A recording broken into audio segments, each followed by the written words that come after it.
Xatirə.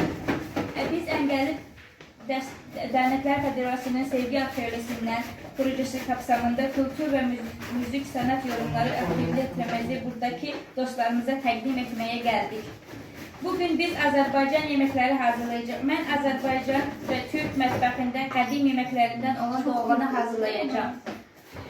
İndi ise onun doğanın hazırlamasına başlayalım. Əvvəlcədən göyərtilərimizi yuduq və qurutduq. İndi ise onları doğrayaq.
Videomuz devam edecek.